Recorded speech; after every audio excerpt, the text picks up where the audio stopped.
Today I'm going to talk a little bit about nouns.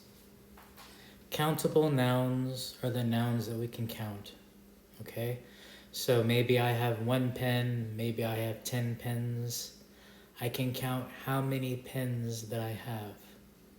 So for singular, of course, we can say I have a pen or I have 1 pen. When we have more than one, then we're going to add an S at the end of pen.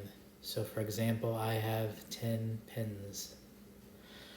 Student is also a countable noun. So a student means 1 student. When we have more than one, then we'll add the S, 9 students.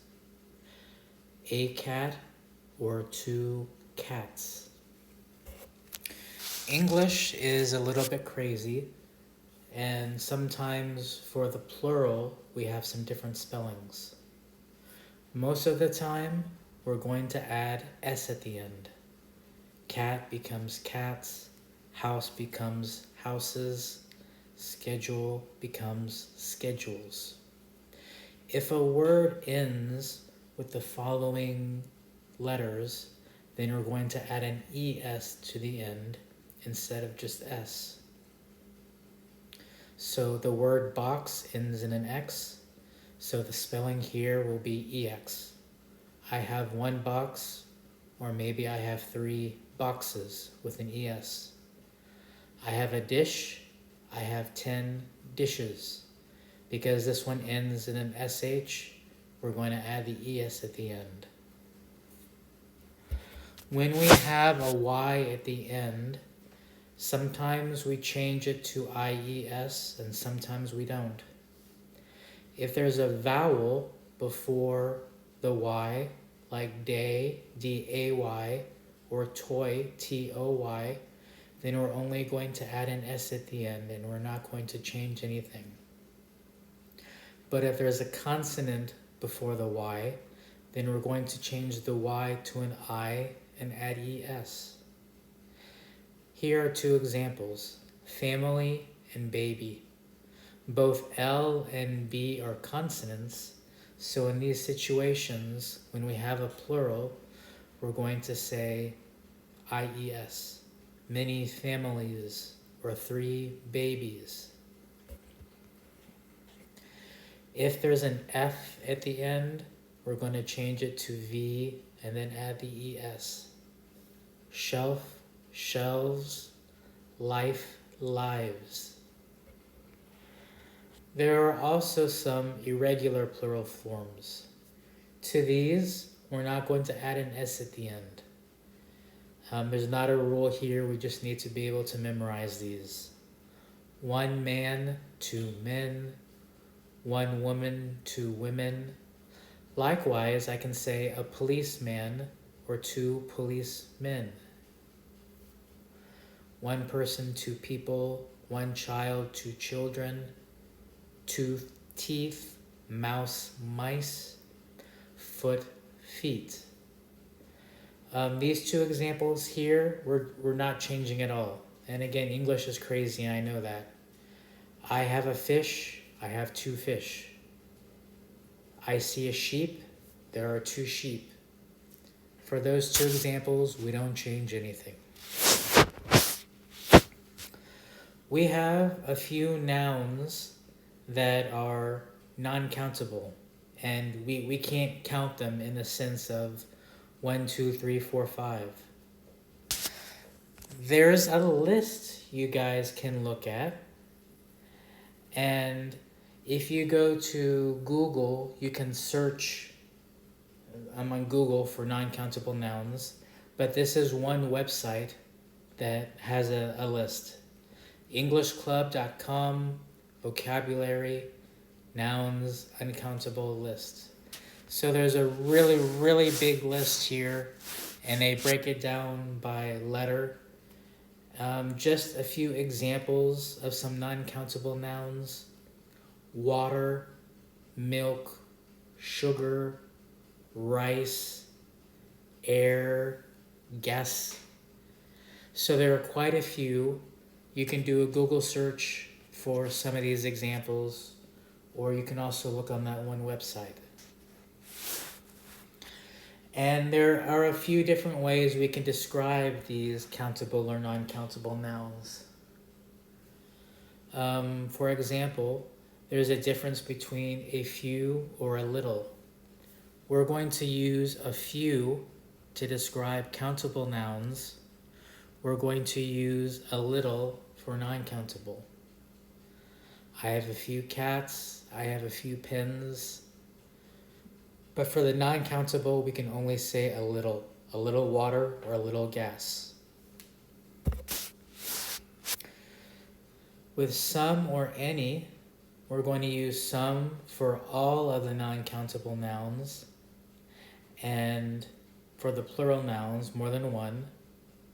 And then we're going to use any for the countable and non-countable in negative. So the some will be for the positive, any will be for the negative. Some or any are both okay for questions. I have some Dr. Pepper, I have some money, I have some pens. Those are all positive sentences. But for the negative, I don't have any water, my friend doesn't have any paper. Those are good for the negative. And for the questions, we can use both.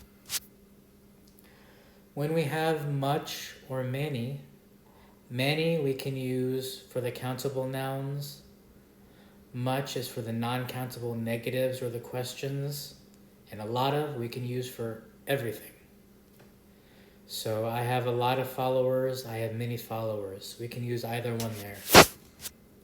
I don't have many books, I don't have a lot of books, they're the same. I have a lot of water. For positive, that's the only thing I can say. For the negative, I can use I don't have a lot of water or I don't have much water. So for the negative, we can use a couple of different options. For a question, we can use how much for the non-countable, how many for the countable. How many computers does computer lab have? How many bedrooms? And then how much paper do you have, or how much water do you drink every day? I also wanted to share how some of these nouns can take place with our subject-verb agreement rules. Remember, when we have simple present tense, if it's a he, a she, or an it, we're going to add an S. I live, we live, they live, he lives, she lives. Negative will be I don't or he doesn't. And the be verb, we have I am, he is, she is, it is. For the countable, for example, if I say my cats can be the same thing as they live in Dallas, right? Because if we say my cats, that can be the same thing as they. So my cats live in Dallas, they live in Dallas. Non-countable nouns will always be singular, okay? So if I want to use a topic like milk or air or gas, they'll always be they'll always be singular. So for example, if the be verb it is, we'll use the same kind of situation with the non-countable nouns. So I can say gas is expensive, it is expensive. Gas is a non-countable noun, so we can only use the be verb is. You cannot use are with that one. And it can be the same thing in past tense. The past be verb was is for singular. So gas is expensive, gas was expensive. Another rule that we should think about for nouns when we're trying to think of good subject-verb agreement is some of these words with every, some, any, or no. Everyone, everything. someone, something, anyone, anything, nobody, nothing. These nouns will always be singular, 100% of the time. I cannot use a plural verb here. And when we have some of these words, a lot of, some of, one half of, it'll depend on the noun.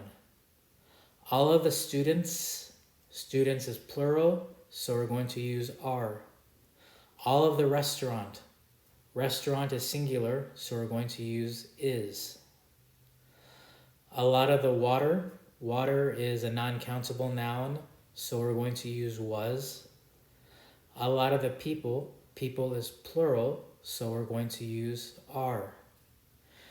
So please keep some of these rules in mind as we're trying to think about correct grammar.